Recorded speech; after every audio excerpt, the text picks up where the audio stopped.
Olá, boas-vindas à nossa conversa de hoje. Vamos mergulhar aqui nas projeções econômicas, financeiras, olhar um pouco para frente, né? Global, Brasil, até lá para 2028. Olá, exato. Um horizonte interessante para a gente analisar. E olha, a gente tem um material bem completo para essa exploração hoje. Relatórios do FMI, Banco Mundial, OCDE. Sim, e também as análises dos grandes bancos de investimento, né? Goldman, JP Morgan, Morgan Stanley, UBS. Isso. E claro, os dados aqui do Brasil via relatório Focus do Banco Central. Tudo bem recente, ali dos últimos meses de 2025. Uhum. Então, a nossa missão aqui é tentar destilar isso tudo. Ver as tendências, onde o pessoal concorda, onde discorda. E pescar os insights, né? Riscos, oportunidades, o que realmente importa nesse cenário. Exato. Ok, então vamos. Vamos desdobrar isso para ver o que esses números indicam de verdade. Começando pelo cenário global. As fontes FMI e OCDE, elas apontam para um crescimento mundial, assim, estável, mas meio moderado, né? Algo em torno de 3%, 3,2% ao ano até 2028. É isso. Resiliente, sim, mas não é aquele ritmo forte que a gente via antes de 2008, por exemplo. Fica abaixo da média histórica pré-crise. Entendi. E essa média esconde muita coisa, imagino. Com certeza. As diferenças regionais são bem grandes. Se você pega os Estados Unidos, por exemplo, eles devem ter um crescimento um pouco mais forte entre os desenvolvidos. As projeções variam, mas ficam ali entre 1,6%, talvez 2,2% ao ano nesse período. E o que puxa isso lá? Bom, o consumo ainda está relativamente forte, o mercado de trabalho robusto, e tem um fator novo ganhando peso: investimento em inteligência artificial. Mas, é importante dizer, a expectativa geral é de uma desaceleração gradual, tá? Não é para sempre esse ritmo. Certo. Enquanto isso, a Europa parece que patina um pouco mais. A zona do euro enfrenta um cenário mais contido. Crescimento ali entre 1%, 1,5%. A inflação, apesar de ter caído, ainda deixa suas marcas. Tem tensões comerciais. A demanda externa não ajuda tanto. E o Banco Central Europeu? Tem menos margem para agir. Exato. Mesmo que a inflação fique controlada, o espaço para política monetária expansionista, para baixar muitos juros, parece mais limitado do que foi no passado. É um equilíbrio delicado lá. E a China? O cenário lá é bem diferente, né? Completamente. A China está numa desaceleração que parece estrutural.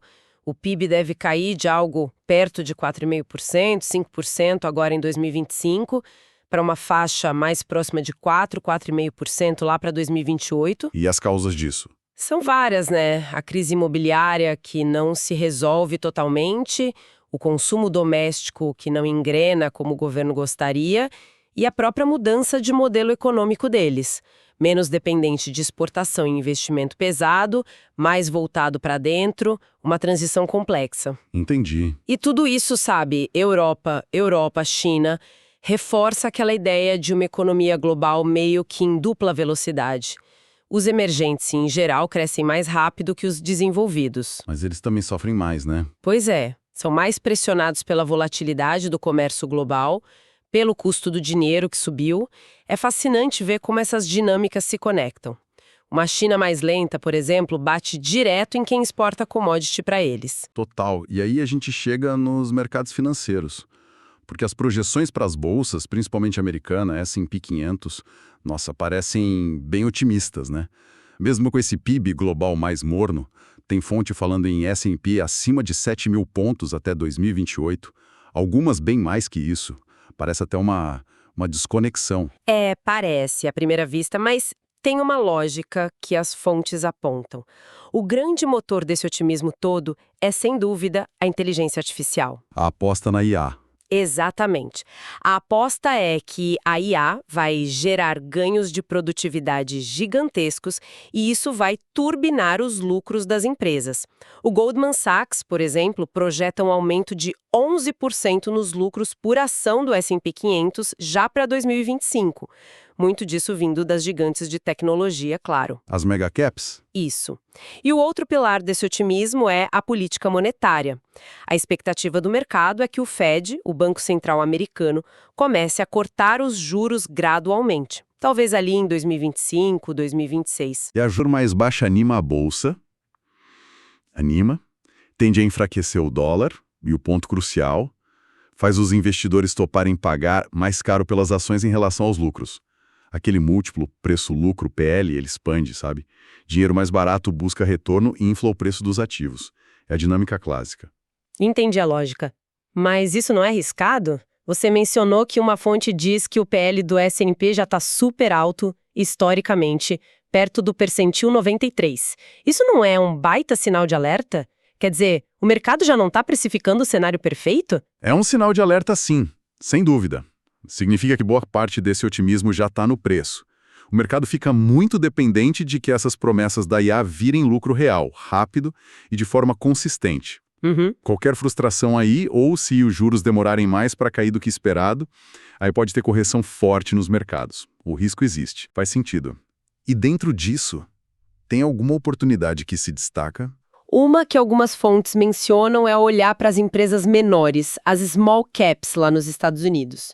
O índice Russell 2000 representa elas. Ah, sim. Elas costumam ser mais sensíveis à taxa de juros, então se o Fed realmente começar o ciclo de cortes, essas empresas poderiam, teoricamente, ter um desempenho melhor que as gigantes que já estão com múltiplos bem esticados. É uma aposta mais tática, né? Para esse cenário de virada de juros. Interessante.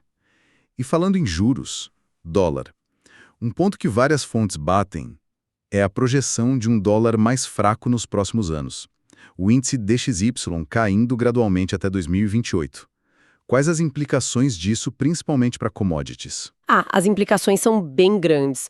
Um dólar mais fraco, historicamente, tende a dar um impulso nos preços das commodities, já que elas são cotadas em dólar, né? Sim. E para os metais preciosos, ouro, prata, essa correlação negativa com o dólar é ainda mais forte. Se você junta dólar perdendo força com a expectativa de juros reais mais baixos... Juro real é o juro menos a inflação, certo? Exato. Juro real mais baixo tira a atratividade de deixar o dinheiro parado rendendo juro, e aí o ouro, que não paga dividendo, fica mais interessante como reserva de valor. As projeções para ouro variam muito, mas tem várias fontes otimistas, algumas falando em níveis acima de $3.700 já em 2025 e com potencial para bem mais até 2028. A prata geralmente acompanha. E tem mais alguma coisa puxando o ouro para cima? Tem sim. A demanda de bancos centrais, principalmente de países emergentes. Eles buscam diversificar suas reservas, sair um pouco do dólar, se proteger de riscos geopolíticos e até mesmo dos riscos fiscais lá dos estados. É um movimento lento, mas que está acontecendo. Essa busca por reduzir a dependência do dólar. Entendi. E o petróleo? A lógica é a mesma. Dólar fraco, petróleo para cima. Aí a visão é mais dividida e, no geral, mais contida do que para o ouro. Algumas fontes importantes, como o Departamento de Energia dos Estados Unidos ou o JP Morgan, veem o preço do Brent até caindo nos próximos anos, talvez para a faixa de $60 a $75 em 2025. Sério? Mesmo com dólar fraco? Pois é, porque entram outros fatores na conta do petróleo. A oferta de países fora da OPEP+ tem crescido bastante e tem dúvidas sobre a força da demanda global, com esse crescimento mundial mais moderado que a gente falou. E, claro, a transição energética começando a pesar no longo prazo. Então tem uma briga de forças aí. Exatamente.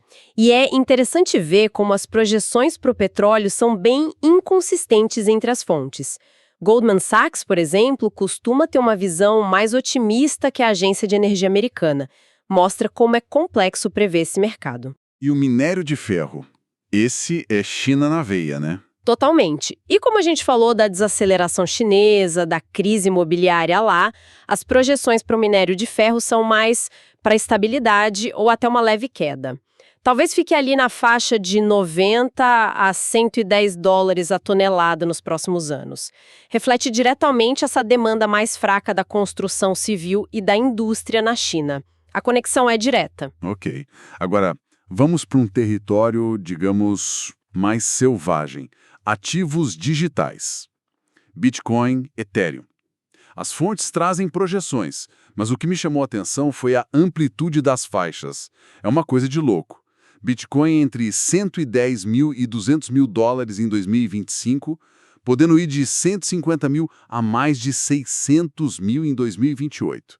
Como é que a gente interpreta isso? Parece chute. É preciso ter muita, mas muita cautela aqui. A volatilidade é a regra número 1 nesse mercado. Mas, tentando extrair a lógica por trás das visões mais otimistas que algumas fontes trazem, para o Bitcoin, a narrativa do ouro digital ganha força com a entrada dos investidores institucionais via ETFs, aqueles fundos negociados em bolsa. Isso trouxe um fluxo de dinheiro novo. Certo. A adoção institucional. Exato. E tem o halving, que é aquele evento programado que corta pela metade a emissão de novos bitcoins. Isso, pela ótica da oferta, é visto como positivo para o preço. E claro, o cenário de juros potencialmente mais baixos no mundo também ajuda ativos que não pagam rendimento, como o Bitcoin e o ouro. E para o Ethereum, qual a história lá? Para o Ethereum, o otimismo está muito ligado ao desenvolvimento da própria rede. Tem as soluções de Layer 2, que são como umas camadas adicionais para deixar a rede mais rápida e barata para transacionar. As L2. Isso. E tem o potencial enorme da tokenização de ativos reais, os RWAs, que é basicamente trazer ativos do mundo real, tipo um imóvel, um título de dívida, para dentro do blockchain, na forma de um token. Isso poderia destravar muita liquidez e criar novos mercados. É uma aposta grande no futuro da tecnologia. E como esses criptoativos se comportam em relação ao resto? Seguem o dólar, as ações? A correlação inversa com o dólar, parecida com a do ouro, ainda existe. Mas o ponto-chave é que, em momentos de mais euforia ou mais pânico nos mercados, a correlação com os ativos de risco, tipo ações de tecnologia, o Nasdaq, ainda é bem alta. Ou seja, sobe tudo junto, cai tudo junto? Em geral, sim. Quando o apetite por risco aumenta, cripto tende a ir junto. Quando o medo bate, cripto costuma sofrer bastante também. Existe uma discussão teórica se no futuro o Bitcoin vai se consolidar mais como reserva de valor, tipo ouro digital mesmo, e o Ethereum mais como uma plataforma tecnológica, quase uma ação de tech. Desacoplar um do outro e do mercado geral. Essa é a tese. Mas na prática, essa separação, esse desacoplamento ainda não aconteceu de forma consistente. A dinâmica ainda é muito ligada ao sentimento de risco geral. Com toda essa volatilidade, essa incerteza, qual a mensagem prática para quem pensa em investir nisso? Parece uma loteria. É por aí. Os riscos são gigantescos. A própria volatilidade, a incerteza regulatória que ainda existe em muitos lugares e a dependência desse fluxo de dinheiro institucional continuar entrando, que ainda é algo recente. Então, uma das fontes que a gente analisou traz uma sugestão que eu acho bem sensata. Encarar a alocação em criptoativos como algo tático, não estratégico. O que isso quer dizer na prática? Quer dizer uma fatia bem pequena do portfólio, talvez menos de 5% para quem tem estômago para esse risco todo, não como um pilar central da sua estratégia de longo prazo, sabe? É mais uma aposta com potencial de retorno alto, mas com risco igualmente alto, do que um investimento fundamentalista tradicional. Entendi. Faz todo sentido. Bom, vamos trazer a lupa aqui para o nosso quintal, para o Brasil. O relatório Focus do Banco Central, aquele que junta as projeções do mercado, o de 24 de outubro de 2025, né, ele dá um bom termômetro. O que ele está mostrando para a gente para os próximos anos? O Focus mostra um cenário que continua desafiador, mas com expectativa de algumas melhoras bem graduais. A inflação, o IPCA, é esperada em 4,56% em 2025, ainda acima do teto da meta. Acima da meta ainda em 2025. Sim, aí ela cairia lentamente para 4,20% em 2026 e só chegaria mais perto do centro da meta em 2027, com 3,82% e 13,54% em 2028. E para combater essa inflação mais alta no começo, a Selic, aí é que tá. A expectativa do mercado é de uma Selic terminando 2025 lá em cima, 15% ao ano. Uau! 15%. Isso é para segurar a inflação na marra, né? Principalmente a de preços administrados, que você mencionou, que está com projeção alta. Exato. A projeção para administrados no Focus para 2025 está em quase 5%, 4,92%.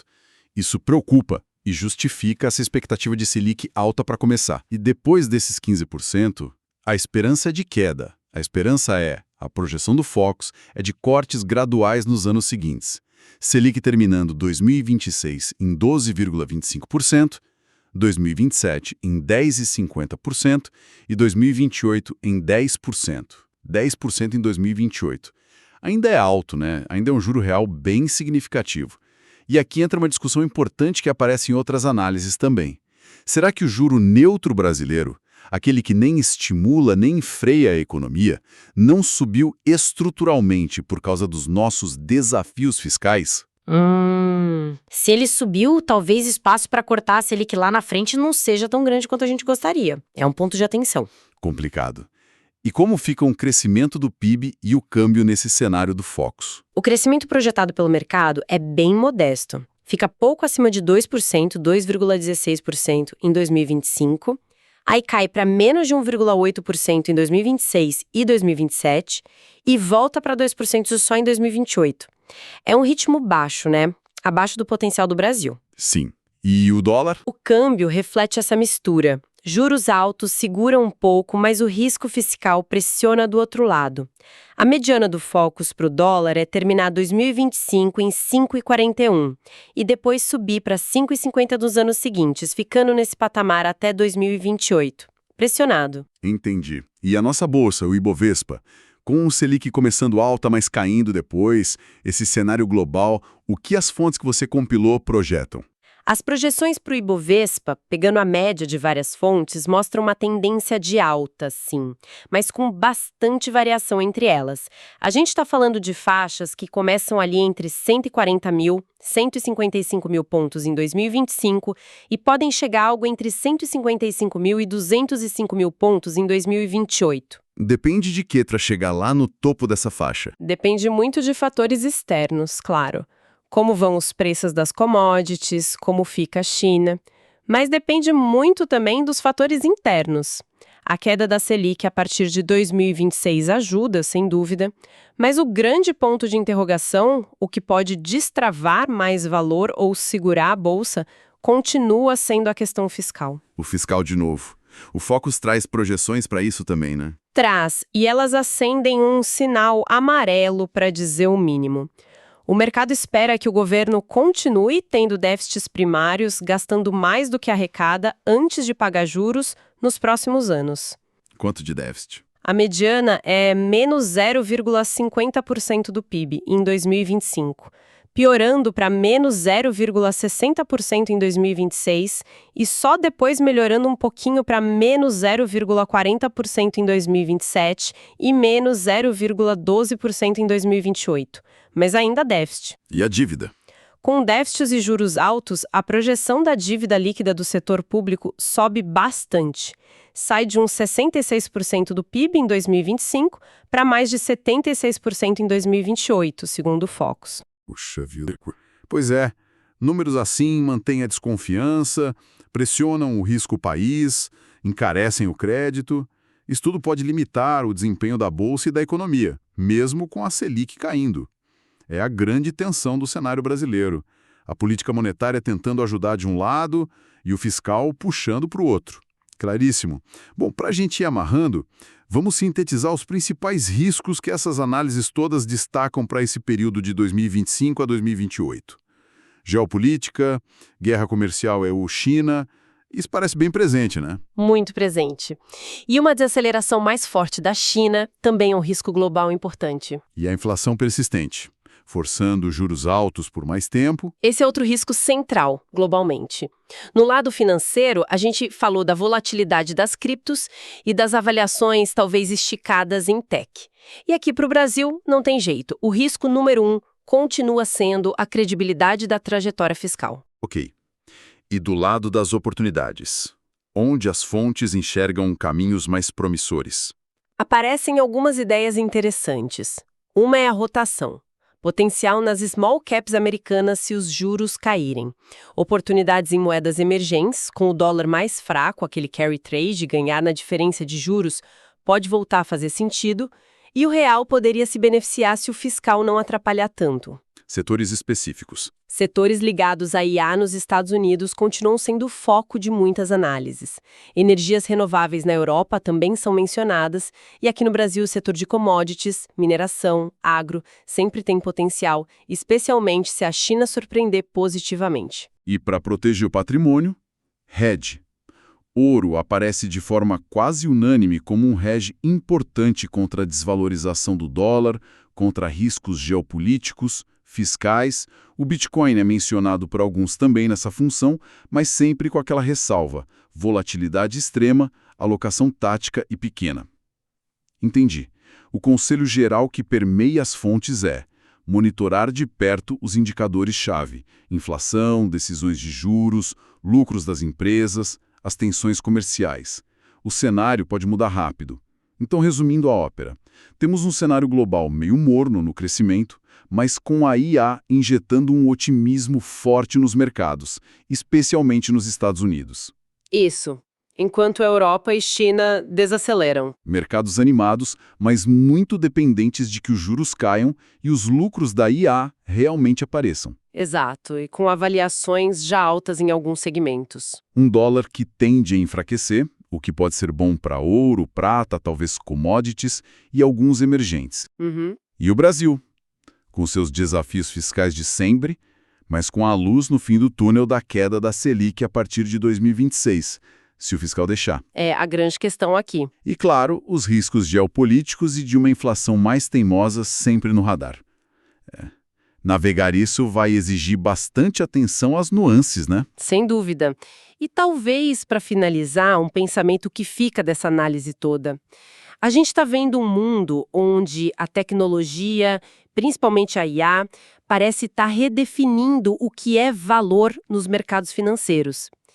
E muito rápido. Sim? Ao mesmo tempo, a gente tem tensões geopolíticas bem antigas e desafios fiscais muito concretos, pressionando moedas, commodities, juros. As velhas e as novas forças, exatamente.